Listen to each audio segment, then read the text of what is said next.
Update 1. 2 weeks later, the past 2 weeks have been absolute hell. After I refused to help with Tom's medical bills, word spread through the family like wildfire. My phone hasn't stopped buzzing with messages and calls from relatives I haven't spoken to in years. My Aunt Linda, who didn't even come to my wedding because it was too far to drive, called me 5 times yesterday alone. She said I was acting like a monster and that Mom hasn't stopped crying since I refused to help. Uncle Steve, who borrowed money from me last year and never paid it back, had the audacity to lecture me about family obligations. He said Tom might never walk again without the surgery and asked how I could live with myself knowing I could have helped. My cousin Mark, who I used to be close with, sent me a long text about how disappointed he is in me and how I've changed. The irony is that none of these people offered to help with the medical bills themselves. What makes this situation even more infuriating is what Tom and Sarah have been doing on social media. Last week, Sarah posted a 10-paragraph story on Facebook about their journey to true love. She wrote about how they tried to deny their feelings because of their loyalty to me, but their connection was too strong to ignore. She claimed they never acted on their feelings until after the divorce was finalized, painting themselves as these noble people who did everything the right way. The post included pictures of them together, including one from my wedding day where they were standing next to each other in the wedding party. Sarah wrote under it, "Looking back, I think our hearts knew even then. My own wedding photos are being used to romanticize their affair." Tom shared her post, adding his own comments about how love doesn't follow conventional rules and sometimes you have to follow your heart even if it hurts people you care about. Their posts have gotten hundreds of likes and supportive comments. People we've known for years, friends from college, former co-workers, even some of my cousins, are congratulating them. Sarah's sister, who used to call me her favorite brother-in-law, commented, "Love always finds a way." Someone I thought was my friend wrote, "Sometimes the heart wants what it wants." So happy you both found your truth. I couldn't stop myself from reading the comments, each one feeling like a fresh betrayal. These people saw how destroyed I was after the divorce. Some of them helped me move out of my house, listened to me cry over beers, and promised they were there for me. Now they're celebrating the people who caused that pain. Yesterday took an even darker turn when my parents showed up unannounced at my house. Mom was carrying a box of old family photos and home videos. They sat in my living room for 2 hours, showing me pictures of Tom and me growing up. There was one from when Tom was 5 and had fallen off his bike. I was helping him up and wiping his tears. Another from his high school graduation, where I was hugging him with the biggest proud smile. Mom kept saying, "This is who you are. You've always protected him." Dad, who I've never seen cry before, had tears in his eyes as he explained their financial situation.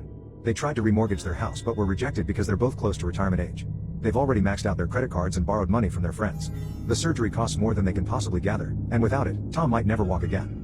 The doctors are saying the longer they wait, the worse his chances get. I showed them the evidence Jane sent me. The timestamps on the messages prove Tom and Sarah were sleeping together while living in my house, eating at my table, spending the holidays with me. I showed them messages where they planned their meetups, joking about how oblivious I was. There was one particularly painful exchange where Sarah told Tom she felt guilty, and he replied, "What he doesn't know won't hurt him. Besides, I know how to keep my brother distracted." My parents were horrified reading the messages, but they still think I should help. Mom said through tears that what Tom did was unforgivable, but letting him suffer won't undo the pain he caused me. Dad suggested I could help with the surgery but make it clear that I want nothing to do with Tom afterward. They promised they would pay me back eventually, though we all know that's unlikely given their financial situation. Emily has been incredibly supportive through all of this, but last night she asked me to really think about my decision. She said she understands my anger. She'd probably never forgive her sister if she did something similar. But she's worried that if something happens to Tom, I might carry that guilt forever. She suggested I could help save his ability to walk without forgiving his betrayal. But every time I consider helping, I remember those messages. I think about how they laughed behind my back, how they turned our entire family history into a joke. Tom wasn't just my brother, he was my best friend, my responsibility, someone I would have done anything for. He took that trust and used it to destroy my marriage and humiliate me. Now he needs my help, and a part of me wants him to suffer like I did. Does that make me a monster? Maybe. But I'd rather be a monster than a doormat. Update 2. 1 month later, just when I thought this situation couldn't get more twisted, life found a way to prove me wrong. Last week, I was at work when I received a certified letter from a law firm representing Tom. The contents of the letter made my blood run cold. Apparently, back when Tom first came out and was afraid our parents might react badly, he had named me as his medical proxy. He never changed it, even after everything he did. The hospital needs immediate decisions about his treatment plan. There are risks involved with the surgery that could leave him partially paralyzed if something goes wrong, and legally, I'm the one who has to make these decisions. The irony of this situation isn't lost on me. The brother who betrayed me is now legally dependent on me to make choices about his future. I immediately contacted a lawyer. He explained that while I can resign as Tom's medical proxy, it's not an instant process. The paperwork needs to be filed with the court, and given the urgency of Tom's condition, the timing is problematic. Sarah tried to claim authority as his long-term partner, but since they're not married and Tom never gave her power of attorney, she has no legal standing. The hospital's legal team has been calling me daily. They need decisions about the type of surgery, the approach they'll take, and the risks we're willing to accept. Every time my phone rings, my stomach turns. How am I supposed to make medical decisions for someone I can barely think about without feeling sick? But the situation got even worse yesterday. Jane reached out again, saying she found something while cleaning out her old work computer. She had kept copies of emails from the company server before leaving her job, and what she found made me physically ill.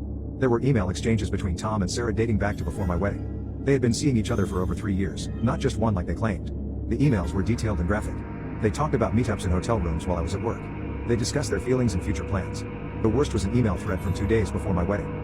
Tom wrote about considering objecting during the ceremony, but decided against it because he wasn't ready to deal with the fallout. Sarah replied that they needed to be patient and careful. They turned my wedding day into part of their sick love story. I haven't told my parents about these new emails. They've already taken out loans from predatory lenders to cover some of Tom's initial medical expenses. Dad, who was always so careful with money, borrowed from one of those payday loan places with ridiculous interest rates. They're draining their retirement savings because of Tom's actions, and I'm angry about that too. They worked hard their whole lives to save that money, and now it's being eaten up by interest rates they can't afford. Sarah has been trying to reach me through mutual friends. She claims she can explain everything and that I don't have the full story. One of her friends told me Sarah cries every night about the situation, as if her tears mean anything to me now. Tom apparently asks about me whenever he's conscious, wanting to know if I've changed my mind about helping. The doctors have him on strong pain medication, so he's in and out of lucidity. Emily suggested I talk to someone about all this, not a therapist, just someone neutral who might understand the situation. I ended up having coffee with my old college roommate, who went through something similar with his sister. He said something that stuck with me: sometimes the hardest decisions are between what's right and what's right. I'm still trying to figure out what that means for my situation. The hospital needs my decision by the end of the week. I can either sign off on the surgery and potentially save Tom from paralysis, resign as his medical proxy and wash my hands of the whole situation, or remain in this legal limbo while decisions about his care get delayed. Every option feels wrong somehow. My lawyer says resigning as medical proxy might open me up to legal issues since I knew about Tom's condition and deliberately delayed care. But signing off on the surgery feels like letting them win again. They betrayed me, humiliated me, and now they need my help. The rational part of my brain says I should just sign the papers and be done with it. But every time I pick up the pen, I remember those emails, and my hand won't move.